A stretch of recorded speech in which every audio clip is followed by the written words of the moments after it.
masyarakat Indonesia yang saya cintai dan banggakan. Cerita ini diawali pada tanggal 7 Mei 2024 ketika saya menghadiri pidato pemilu dan jalan kebudayaan yang disampaikan oleh Prof. Sulistyowati di UI. Di situ saya bertemu dengan Bapak Novel Baswedan, Pak Rocky Gerung, dan tokoh-tokoh civil society lainnya. Ketika saya bertemu dengan Mas Novel Baswedan, beliau menanyakan ke saya perlu konfirmasi apakah betul PDI Perjuangan yang memelopori perubahan Undang-Undang KPK yang mengkerdilkan KPK di dalam upaya pemberantasan korupsi.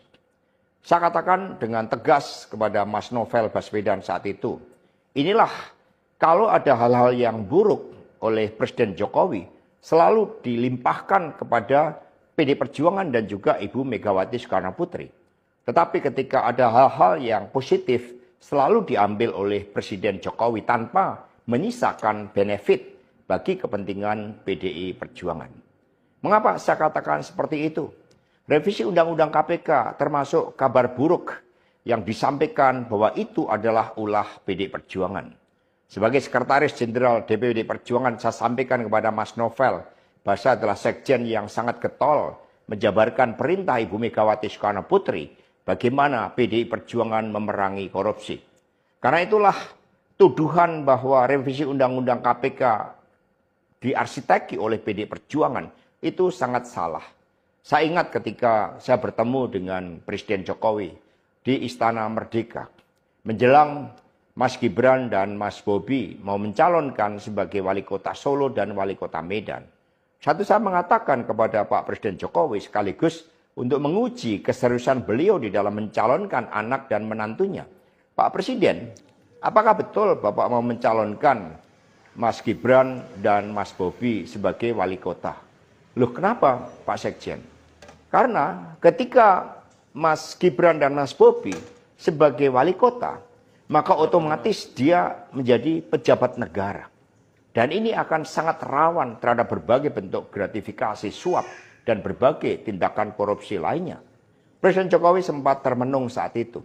Dan kemudian dari situlah saya merasakan bahwa pertanyaan saya ini sangat mengusik perhatian dari beliau. Karena saya tegaskan bahwa ketika Mas Gibran dan Mas Bobi menjadi wali kota, maka dengan mudah akan terkena operasi tangkap tangan dari KPK dan juga aparat penegak hukum yang lain.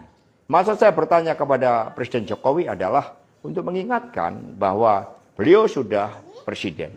Buat apa kemudian anak-anaknya harus menjadi wali kota dan itu mengandung suatu risiko-risiko politik mengingat presiden juga berhadapan dengan begitu banyak pihak-pihak yang selalu mencoba berhadapan dengan Bapak Presiden. Tetapi beberapa saat kemudian saya menerima salah seorang menteri dan beliau mengatakan kepada saya bahwa sudah mendapatkan arahan dari Presiden Jokowi untuk melakukan revisi Undang-Undang KPK. Saat itu dijelaskan berbagai pasal-pasal penting, misalnya bahwa pimpinan KPK tidak otomatis bertindak sebagai penyidik. Kemudian ada beberapa pasal-pasal yang tidak memungkinkan bagi penyidik independen untuk bergabung ke KPK. Berbagai revisi-revisi itu, karena ini adalah perintah dari Presiden, maka ya saya sarankan untuk bertemu dengan seluruh jajaran fraksi di DPR RI dan coba menggalang atas perintah dari Presiden. Nah saat itu Pak Menteri yang menjadi kepercayaan dari Pak Jokowi ini menyampaikan bahwa kira-kira akan diperlukan dana sebesar 3 juta US dollar untuk menggolkan revisi Undang-Undang KPK. Dan mengapa berjalan mulus? Karena Presiden Jokowi punya kepentingan untuk melindungi Mas Gibran dan Mas Bobi.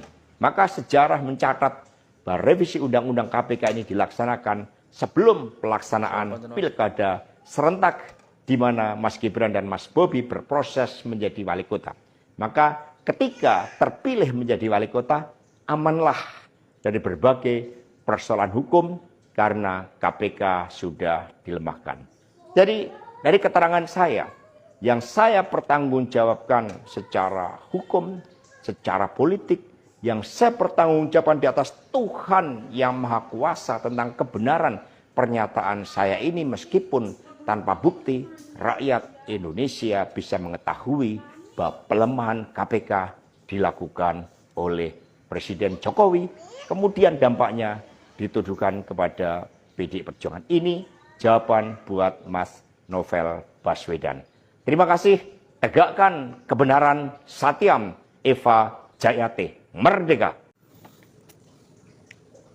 Ketua KPK periode 2015 hingga 2019 yaitu Agus Raharjo pernah mengemukakan di program Wawancara Rosi yakni pada tanggal 1 Desember 2023. Di mana konon Presiden Jokowi pernah mengintervensi KPK untuk menyelesaikan kasus yang menimpa Ketua DPR Setia Novanto tentang terkait kasus korupsi EKTP. Hal itu jelas bahwa Presiden Jokowi kali itu telah terlibat tentang pencegahan sebuah pengungkapan kasus korupsi yang dinamakan obstruction of justice. Dan jika terbukti benar, maka mantan Presiden Jokowi diduga telah melanggar pasal 21 nomor 31 Undang-Undang tahun 1999, di mana obstruction of justice adalah tindakan pencegahan atau menghambat sebuah penyelidikan atas terdakwa dalam tindak pidana korupsi. Maka apa yang disampaikan oleh Hasto, yakni mantan Sekjen PD Perjuangan, maka pernyataan beliau patut dipertimbangkan untuk diselidiki. Dan untuk Presiden Prabowo pun diminta untuk tegas dalam menyelidiki kasus tersebut tanpa pandang bulu, tanpa intervensi siapapun.